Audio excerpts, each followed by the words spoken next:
우리 제목을 한번 따라하시겠습니다. 우리가 믿는 하나님. 1번도 읽어보시겠습니다. 읽습니다. 하나님에서 아버지로 태초에 말씀이 계시니라. 이 말씀이 하나님과 함께 계셨으니 이 말씀은 곧 하나님이시니라. 예수께서 이 말씀을 하시고 눈을 들어 하늘을 우러러 이르시되 아버지여 때가 이르렀사오니 아들을 영화롭게 하사 아들로 아버지를 영화롭게 하게 하옵소서. 아멘. 하나님을 믿는다라는 것은 뭘 말하냐면 살아계신 분으로 인정한다는 것을 말해요. 우리의 삶 가운데 살아있는 사람을 대할 때하고 죽은 사람을 대할 때하고 좀 달라요. 사실은 죽은 분을 대할 때는 그 장소에 가서만 생각하는 것 같아요. 그리고 저는 돌아가신 어머니를 상표를 말하면 안 되지만 그 만두를 먹을 때 생각이 나요. 아버지는 시계포를 하셨어요. 그래서 시계점을 보면 아버지 생각이 나고요. 특별히 해화동 로타리에 지금도 그 상호로 진행되는 시계점이 있는데 그 시계점을 어떻게 또 대학에 왔다 갔다 하다가 보게 되면 참 고생 많이 하신 아버지가 생각이 나죠. 그러나 정직하게 말씀드리면 늘 생각하지는 않습니다. 자, 그러면 살아있는 사람으로 사람을 대한다는 것은 뭘 말할까요? 늘 생각하는 것을 말합니다. 하나님은 우리가 늘 묵상해도 생각할 거리가 너무나 풍성하신 그런 분이심을 고백하게 되기를 바랍니다. 아멘. 하나님에서 아버지로 그분이 고백되어야 합니다. 이것이 하나님을 믿는 거예요. 아버지가 그런 존재더라고요. 있으나 마나하다 라고 생각했는데 안 계시니까 참 허전하더라고요. 제가 숭유교에 있을 때 아버지가 돌아가셨어요. 그때 느낌으로는 마치 끈이 떨어져 버렸다는 느낌? 그리고 이제 이 세상은 내가 알아서 살아가야 되는구나 하는 그런 생각이 강하게 들었습니다. 제가 존경하는 명지대학교에 있는 교목실장 목사님은 중학교 때 아버지가 돌아가셨어요. 그때 신비로운 체험을 합니다. 하늘아버지가 이렇게 말씀하셨대요. 내가 네 아버지 되어줄게 그러셨대요. 그래서 중학교 때 하지 말아야 될 약속을 해버렸대요. 주의 종이 되겠습니다 그랬대요. 그래서 지금 교목하고 계시잖아요. 그런 거 너무 쉽게 하지 마세요. 목사가 얼마나 재미난 일인데요. 나눠서 하고 싶지 않아요. 저 혼자 하고 싶다고요. 그래서 참 균형감이 있으세요. 그분을 보면 참 포근해지고, 그리고 후배에게 그렇게 잘해주시면서 따끔하게 충고할 때도 따끔하게 하세요. 제가 이게 잘 안 되거든요. 저는 따끔하게 하고도 후배를 후배되게 못해요. 따끔하게 하면 헤어져야 되거든요. 근데 그분은 따끔하게 하면서도 후배를 두신단 말이에요. 진정한 아버지를 만났기 때문이구나 그런 생각을 해보게 됩니다. 지금도 기억나는 실수들이 많이 있어요. 그분과 함께 지내면서 주로 말 실수죠. 보영인의 아버지 이렇게 말하면 되겠네요.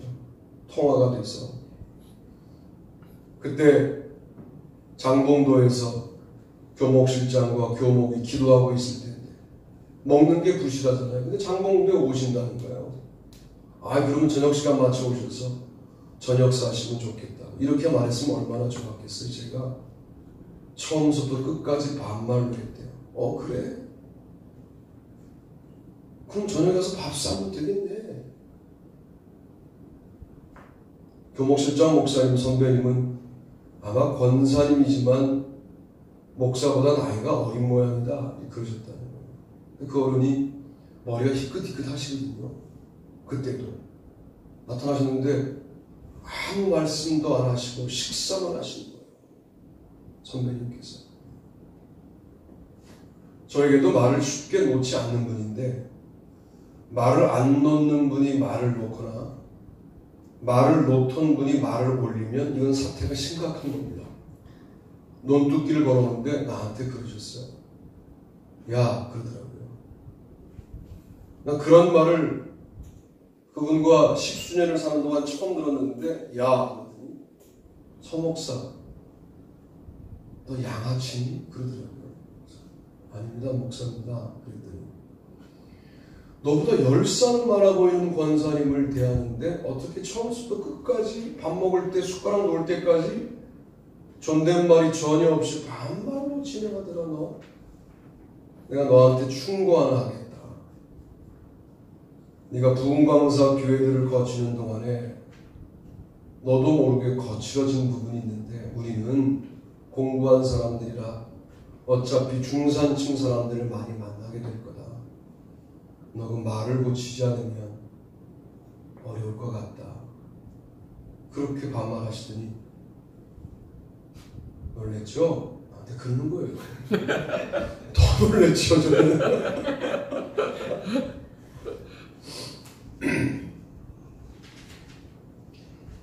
우리 교회 감리교 간판 못 달 때도 오셔서 처음 예배 설교해 주셨던 그 양반 이야기인데요. 하나님을 참 제대로 만나면 그렇게 사람이 멋있어지는구나. 후배들 남 모르게 많이도 오세요. 소문내지 않고 그렇게 살아야 되는데 그런 생각을 많이 합니다. 하나님은 우리에게 일단 하나님이 되셔야 합니다. 여러분, 하나님께 하는 모든 일들을 만만하게 여기서는 안 돼요. 하나님은 하나님이셔야 돼요. 그리고 좀 더 들어가서 그분을 아버지로 만나야 한다는 거죠.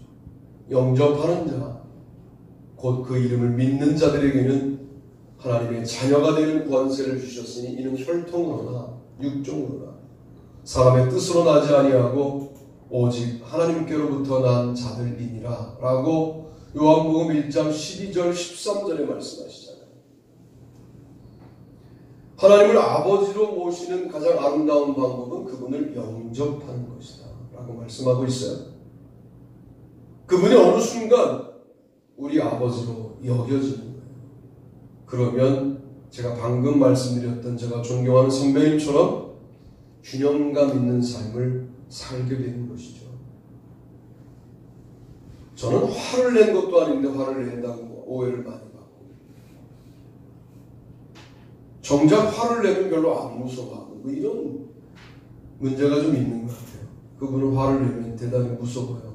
그런데 그 이후에는 남모르게 후배들을 많이 돕고 하는 모습들을 봅니다. 하나님은 하나님으로 누릴 수 있는 특권을 내려놓으셨어요. 특권을 내려놓는 것이 기독교 신앙이에요. 바울이 말하죠. 고린도후서에서 내가 약한 자를 만나면 약해지지 않더냐? 내가 고통당하는 자를 만나면 애통해하지 않더냐? 내가 약함으로 너희의 강함을 내가 기뻐한다. 나는 나의 재물을 너희에게 줄 뿐만 아니라 내 자신을 너희에게 주어 너로 하여금 온전하게 되기를 원한다 라고 말하죠. 바울은 끝까지 주는 거예요. 끝까지 자기의 특권을 포기하는 거예요. 그래서 있는 것 전부를 주고 이 줄 게 없으니까 자기의 생명까지도 준다는 거예요. 그리고 뒤에 뭐라고 말하냐면 내가 너희를 더욱 사랑할수록 사랑을 덜 받겠느냐 이 원리라. 우리는 이거 안 주고 있다고 나는 특권을 쥐고 살아가는 삶이 아니라고 나는 그래도 베푸는 삶을 살고 있다고 착각들을 합니다. 바울식으로 말해보면 이런 거예요. 내가 부자였는데 베풀다가 가난해져 본 부자가 이 땅 가운데 과연 몇 명이나 있습니까? 내가 권력자인데 베풀다가 정말 권력이 하나도 없는 상태가 된 권력자가 이 땅에 얼마나 있을까? 여러분, 권력을 갖고 있다가 권력이 아무것도 없는 단계까지 가고 돈을 가지고 살다가 돈이 정말 뚝 떨어지는 상황까지 가봐야 뭘 할 수 있냐면 하나님의 공급을 느낄 수 있어요. 이게 바울의 역전이에요. 그런데 우리는 무섭죠. 왜? 안 믿는 것 같지만 내가 붙잡고 있는 자본주의에서 살아남을 수 있는 어느 정도의 체제와 준비와 질서를 나는 붙잡고 있는 거예요. 사실은 정직히 말하면 이걸 믿고 있는 거거든요. 바울은 과격하게 말하죠. 가난해져. 그럼 부유하게 하실 거예요. 힘을 내려놔. 가장 강력한 힘을 주실 거야. 목숨을 내려놔. 정말 사는 것처럼 살게 될 거야. 라고 말씀하십니다. 본인이 해보고 하는 말이죠. 가말리엘 문화에서 편안하게 살 수 있는 유대인 랍비교를 끝낸 그 사람이 이걸 배설물로 여기는 과정을 경험하고 난 뒤에 느꼈던 일상생활 속에서의 십자가와 부활의 능력을 그는 알고 있는 거거든요.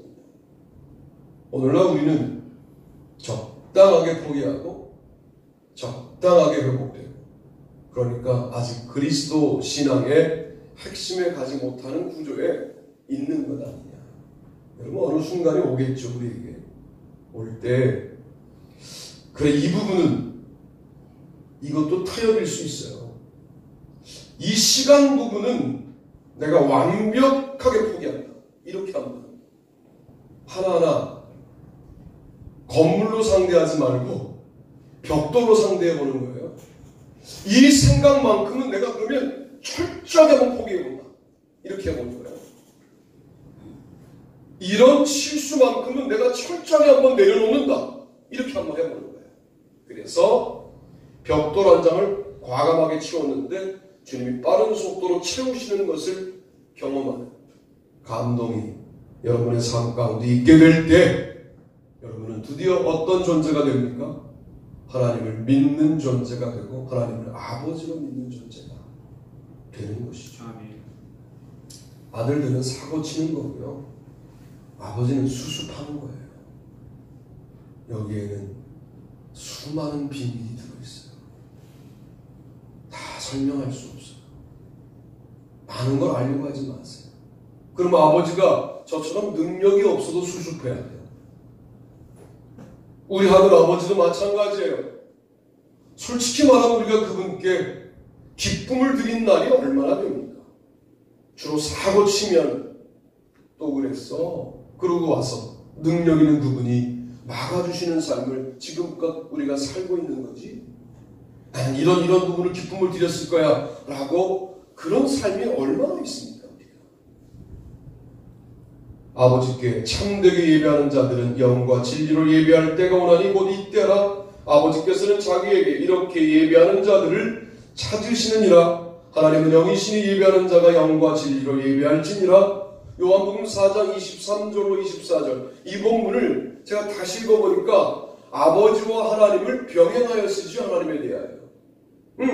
그러니까 아직은 내가 하나님을 하나님으로만 바라보고 있는데 영과 진리로 예배를 드리다가 그분이 아버지가 되시는 거죠.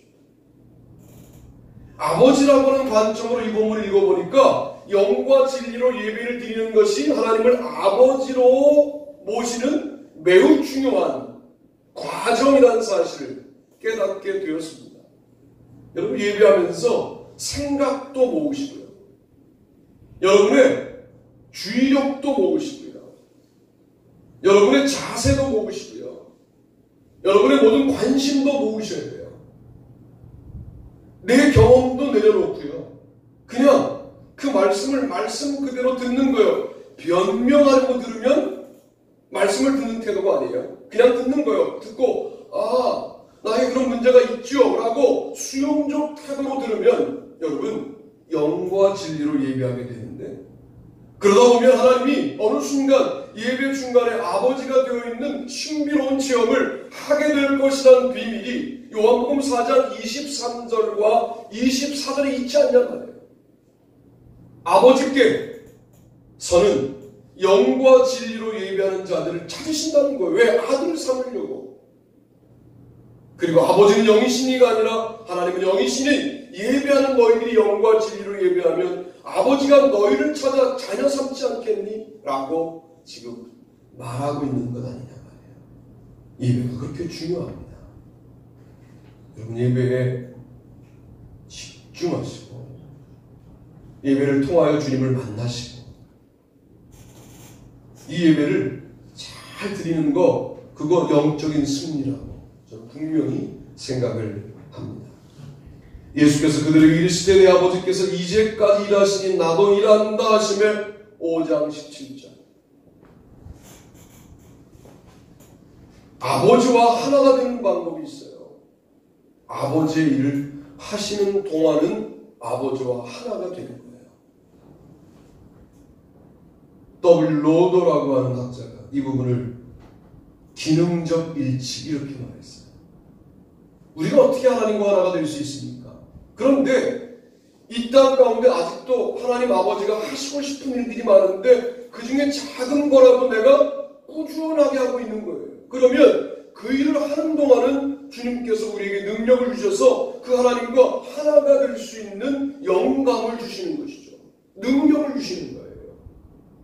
찬양 하나, 설교 하나, 기도 하나, 여러분 이 모든 것들이 아버지와 하나가 될 수 있는 매우 중요한 출구들이 되는 것이고 주님께 손을 내미는 일이 되는 것이고 주님까지 올라가는 것이 되는 아름다운 길이라는 것을 깨달아야 합니다. 그래서 우리가 지금 너무 오랫동안 하나님을 믿어왔기 때문에 쉬워져 버린 모든 부분들에 대하여 다시 고민하자라고 말씀을 드립니다. 지난주부터 경험하는 부분은 여러분의 예배가 점점점 좋아지고 있다 하는 사실을 앞에 서보면 알아요.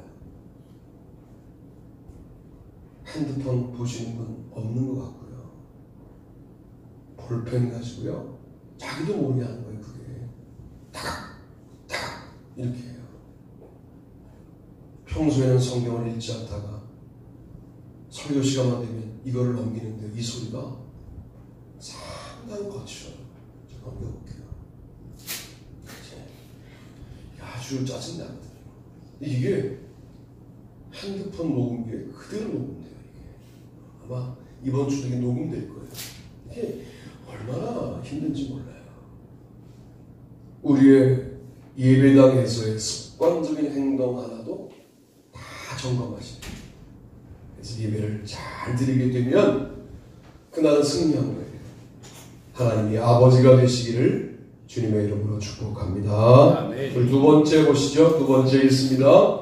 육신에서 제물로 본분도 말씀이 육신이 되어 우리 가운데 거하심에 우리가 그의 영광을 보니 아버지의 독생자의 영광이요 은혜와 진리가 충만하더라.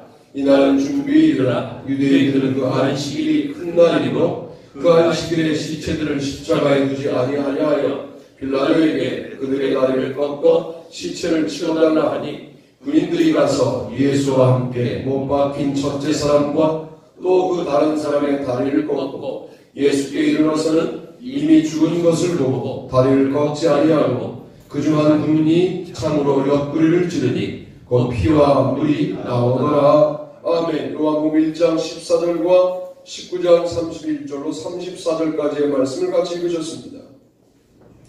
말씀이 육신이 된 것만 해도 무한한 영광인데 그분이 우리의 제물 되어 주셨습니다. 부모들의 삶이라는 게 그런 것 같아요. 잘 자식 키워서 그 자식에게 모든 걸 주고 헛껍데기로 하늘나라 가는 것 아닌가 그런 생각이 들어요. 어육 가운데에도 새끼를 위해서 자기의 몸을 주는 건 물론 아버지의 사랑입니다만 그런 사랑이 있지 않습니까? 이 땅에 인간으로 온 것만 해도 흉내낼 수 없는 사랑이잖아요. 그렇지 않습니까? 그런데 우리를 위한 제물 되어 주셨다는 거죠. 세상 죄를 지고 가는 하나님의 어린 양을 보라 할 때 그 어린 양이 6월절날 탁 돌아가시게 요한복음이 기록되어 있는 거잖아요. 지금 그 본문을 읽으신 거예요. 6월절 전날이기 때문에 준비일이기 때문에 십자가의 시체를 매달아 둘 수 없기 때문에 떼었다는 거예요. 그래서 미리 사람들을 죽게 만들었다는 거예요. 왜냐하면 십자가에 달린 채로 길게는 일주일, 짧게는 이틀 동안 살아있거든 사람이. 그러니까 십자가에 매달린 상태로 사람들이 피를 흘리는 상태로 6월절을 지킬 수 없다라고 하는 것이 그 당시 유대인들의 생각이었던 거예요. 왜? 정결하지 않으니까. 시체를 처리하자. 그래서 살아있는 사람들은 다리를 반대로 꺾어서 죽이고 죽은 사람들은 그대로 이제 매장하는 거죠. 동굴에 집어넣는 거죠. 그렇게 될 때 예수님은 이미 돌아가셨다는 거예요. 그런데 이거를 재물의 관점으로 해석을 하면 다리가 꺾이지 않았다는 것이 되죠. 상한 재물이 아니라는 것을 말해요.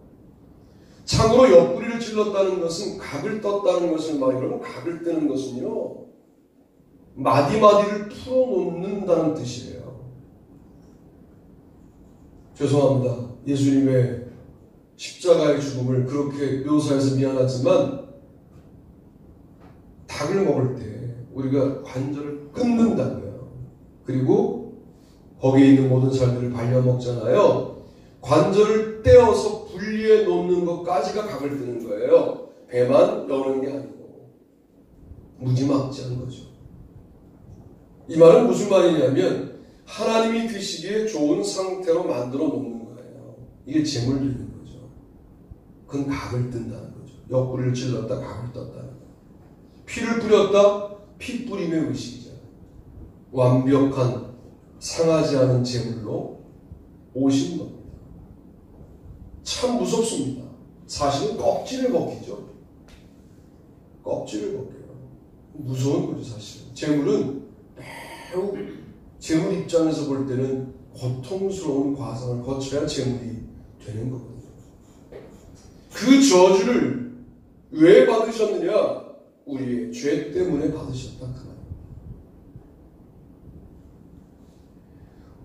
우리를 위하여 인간으로 오신 예수님으로만 예수님을 믿지 말고 이제 우리가 믿는 성자 하나님은 재물 되신 분이시다. 교회에도 재물되는 성도들이 필요합니다. 교회는 목사 것도 아니잖아요. 목사만 재물되면 됩니까? 우리 모두가 우리 교회를 위해서 재물되겠다는 마음을 가져야 돼요. 교회를 통하여 이익을 보겠다 볼 것도 없지만 그런 수준의 교회가 되어도 그런 의식을 아예 애당초 갖지 못하게 하는 훈련이 지금 진행되고 있다고 저는 생각해요. 그러면 교회는 혜택 보는 것이 아니에요. 재물 되는 것이에요. 교회를 통하여 무언가 이득을 보려고 한다? 그거는 진정한 그리스도인이 아니에요. 재물 되시기를 바랍니다. 아멘. 이 땅에 인간으로 오는 것만 해도 얼마나 어려운 결정이었을까요? 그런데 주님께서는 이 땅에 재물 되어주셨어요. 좀 어색하게 사세요. 그냥 이 사람 저 사람 다 만나면 좀 편안하시죠? 만나지 말아야 할 사람도 있는 거예요. 이게 분명한 게 요한 1, 2, 3서예요. 뭐라고 그래요? 이단과는 서로 사랑할 수 없다. 이렇게 말하죠. 뭐 이단이 대단히 뭐 틀려서 이단인 줄 아시죠? 아니에요. 안식교 그러면 우리랑 딱 하나 틀려요. 거의 먹는 거야 뭐. 취향으로 볼 수 있으니까 빼자고 그거는. 그런데 토요일날 드리는 거 그거 지구 반대편으로 가면 요일 바뀌니까 빼고요. 우리가 죽으면 우리는 천국과 지옥으로 바로 갈라지는데 안식교인들은요 땅에 묻혀 있다는 거예요. 주님이 오실 때 일어난다는 거죠. 요 차이예요. 매우 심각하게 느껴지세요 이 차이가? 그런데 그들이 이단이에요. 우리 주변에도 이단이 있을 수 있다는 말씀을 드리는 거예요. 그들은 진리로 구분해내야 돼요. 그리고 사랑의 범주에서 뺍니다. 서로 사랑은 그리스도인들끼리 하는 거예요. 일단 이것이 강력해지기 때문에 뭐 하는 거예요? 박해를 이기고 내부의 거짓 교사를 구분해낼 수 있게 되는 교회가 되는 것이죠. 그러므로 육신이 재물되는 데까지 가셨다는 거. 야, 난 바울이 너무 대단해요. 제가 시작할 때 말씀드렸잖아요. 얼마나 예수님을 사랑했으면 지금 제가 설교하고 있는 부분을 본인의 삶 가운데 그대로 재현하잖아요. 시기적으로 바울 서신이 더 먼저 기록되고 시기적으로 복음서가 나중에 기록되었지만 기록을 가지고 묵상하는 게 아니라 예수님을 깊이 있게 묵상하다가 이미타치오 크리스티, 그리스도를 본받아 살아가는 분이 바울이 아닌가. 약한 자를 만나면 약해져요. 질 수 있는 십자가의 분량만큼을 지는 거죠. 더 약한 자를 만나면 더 약해져요. 그러다가 자신까지도 줘요. 이게 뭘까요? 재물되는 삶이잖아요. 바울 참 대단합니다. 저는 복음서를 전공한 사람이고 바울 서신을 묵상할 때 자꾸만 어떤 느낌이 드냐면 바울만큼 예수님을 깊이 있게 영적으로 이해한 사람이 또 있었을까 하는 생각이 듭니다. 언제 한번 바울의 예수님 묵상에 대한 좀 책을 써봐야 되겠다. 그런 느낌이 들 정도로 아주 풍성해요. 바울에 관련된 예수님 묵상. 여러분, 말씀이 육신이 되면 수치스럽죠? 왜요? 하늘 보좌를 잃어버리고 이 땅에 내려왔으니까. 내가 믿는 주님이 그렇게 비참하게 십자가에 매달려 돌아가시면 수치스러우시죠? 여러분, 그걸 겉눈으로만 보시면 안 되고요. 그 현장 가운데 울고 계신 하나님도 보여야 되고 그 현장 가운데 슬픈 찬양을 부르고 있는 천군 천사가 보여야 되고 그 현장 가운데 매우 좌절하고 절망하고 있는 사탄 다 끝났다고 말하고 있는 이제 이 사건만 믿으면 나는 아무런 권리를 인간에게 행사할 수 없구나라고 하는 절대 절망을 경험하며 정말로 슬피 울고 있는 사탄의 모습을 볼 수 있어야 돼요. 그리고 말씀 육신이 되고 육신이 재물되는 현장에서 우리는 뭘 봐야 합니까? 영광. 그때 쓰는 단어가 영광입니다. 우리 교회에 사람들이 오고 먼저 믿은 우리를 통해서가 아니라 방금 믿은 자들이 막 전도하고 우린 또 부끄러워 전도하고 이러면서 올 한 해 주님이 주실 축복을 기대하는데 이 부분을 보시기 바랍니다. 그럴 때 수치스러워 보이는 현장이 영광의 현장으로 바뀌는 거예요. 재물 되시는 주님 앞에 육신으로 슬프지만 영적으로 매우 기쁜 거에 드디어 내가 구원받을 길을 보게 되는 현장. 그런 아름다운 역사가 여러분의 삶 가운데 회복되기를 바랍니다. 아멘. 세 번째 읽어보시죠. 세 번째 읽습니다. 성령에서 보혜사. 본문도 예수께서 대답하실 때 진실로 진실로 내게 이르노니 사람이 물과 성령으로 나지 아니하면 하나님의 나라에 들어갈 수 없느니라. 육으로 난 것은 육이요 영으로 난 것은 영이니 내가 내게 거듭나야 하겠다는 말을 놀랍게 여기지 말라. 아멘. 요한복음 3장 5절로 7절 말씀을 읽었습니다. 참 놀라워요. 공부해야 돼요. 여러분, 기도 정말 중요하고 기도도 많이 해야 되지만 공부도 해야 돼요. 한국교회 성령론은요, 짬뽕입니다. 성령 충만해 갑니다. 그러다 갑자기 부회사라는 말을 그냥 갖다 막 써요. 여러분, 보혜사라는 말은요, 요한복음 13장 이후에만 나오고 어느 성경에도 나오지 않습니다. 특별히 요한복음에 관심이 있는 성령이 보혜사 성령이에요. 전반부에는 요한복음도 성령, 영 그러다가 후반부에 가서야 드디어 보혜사 그래요. 그게 왜 그럴까요? 성령님도 우리를 구체적으로 사랑하여 보혜사 되어주셨다는 거예요. 그 보혜사가 어떤 분이냐 하면, 보혜사 곧 아버지께서 내 이름으로 보내실 성령, 그가 너희에게 모든 것을 가르치시고 내가 너희에게 말한 모든 것을 생각나게 하리라. 요한복음 14장 26절. 말씀을 생각나게 하신다는 거예요. 말씀을 기억나게 하신다는 거예요. 자, 이 구절 하나만 가지고 우리가 성령 운동에 대한 전망을 한번 해봅시다. 성령 운동이 신비주의입니까? 성령 운동은 신비롭기도 합니다만, 신비롭기도 하죠. 신비이죠. 신비주의는 아닙니다. 그럼 어디에 입각해 있어야 합니까? 주님의 말씀을 기억나게 하고 생각나게 하는 데에 성령 역사는 입각하여 있어야 합니다. 예언이랍시고 막 아무 말이나 짓거리는 예언자의 말을 절대로 믿지 마십시오. 그 예언자의 말 가운데 모든 게 주님의 말씀이 아니라는 게 아니라, 인간은 아무리 영적인 사람이어도 본인의 감정을 100% 통제할 수 없기 때문에 이 사람이 내가 일단 느낌이 싫어 그러면 싫은 감정으로 말할 수 있어요. 뭐라고 들어야 되냐면, 지금 내가 듣는 이야기 가운데 말씀에 입각한 이야기가 아닌 것들은 걸러내야 돼요. 여러분, 그래서 말씀을 공부하고 있는 거예요. 성령의 역사는, 보혜사의 역사는 주님의 말씀과 분리되지 않고 기억나게 하는 역사입니다.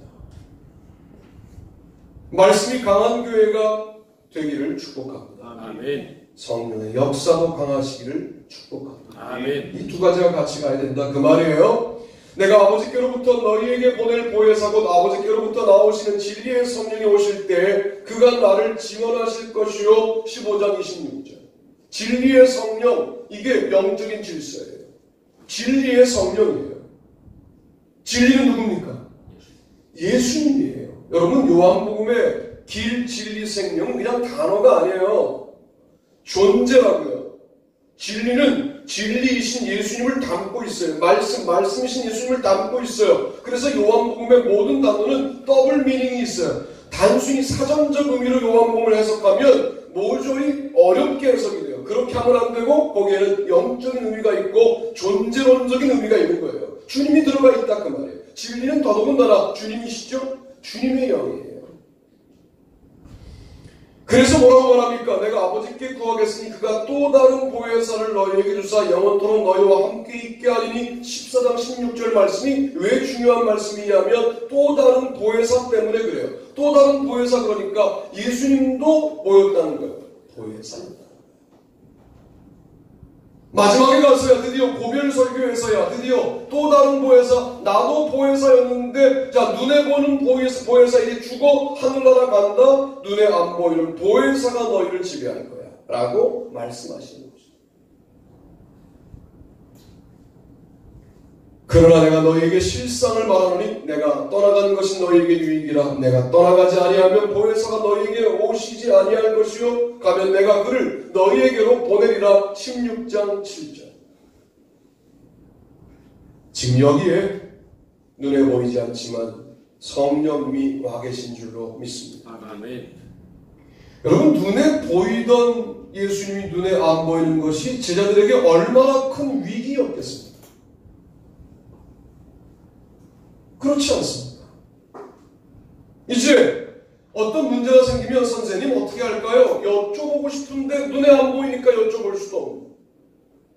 그런데 눈에 보이던 예수님과 팔레스틴 땅을 걸었을 때는 복음이 확장되어 있지 않다가 눈에 보이지 않는 보혜사와 더불어 교제하기 시작했을 때 복음은 전 세계에 확장되었다라고 하는 비밀을 여러분 분명히 아십니다.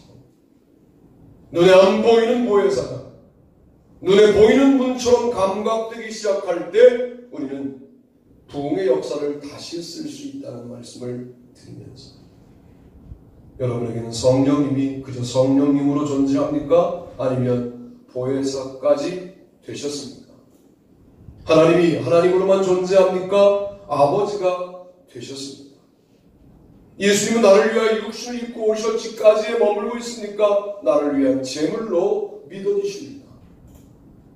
그렇게 주님을 구체적으로, 하나님을 구체적으로 믿어 나가는 것, 이것이 신앙생활입니다. 어느 단계에 머물러 있는지를 정확하게 보셔야 돼요. 그리고 그 단계를 넘어서셔야 합니다. 그럼 본인이 찾아야 합니다. 목사가 개별적으로 찾아드릴 수가 없어요. 본인의 영적 상태에 관련해서는 본인이 진단하고 본인이 찾는 거예요. 물질 앞에 인색한 마음이 들었다면 그 지점이 여러분이 영적으로 멈춰있는 지점이에요. 형제하고의 관계를 풀지 못하는 지점이 있다면 그 지점이 멈춰있는 지점일 수 있어요. 그리고 이상하게 요즘 스스로 자백하는 신앙생활이 어려워졌다. 왜? 사회생활에 푹 들어있다 보니까 자백하는 당하는 일들을 세상에서 경험하고 이걸 그대로 교회까지 가져와서 스스로 잘못했다고 말하지 못하는 단계에 와 있다면 매우 심각한 거예요. 요한 1, 2, 3, 4에서는 자백하면 정통이에요. 자백하지 못하면 이단이라고 했어요. 무섭습니다, 그 기준. 무난하면 정통이에요. 그런데 문화를 똑같이 하는데 사람을 흔들면 이단. 무섭습니다. 자백. 여러 단계들이 있을 거예요. 그 단계들을 깨닫는 저와 여러분이 되셔서 더욱더 구체적으로 하나님을 사랑하시게 되기를 주님의 이름으로 축복합니다.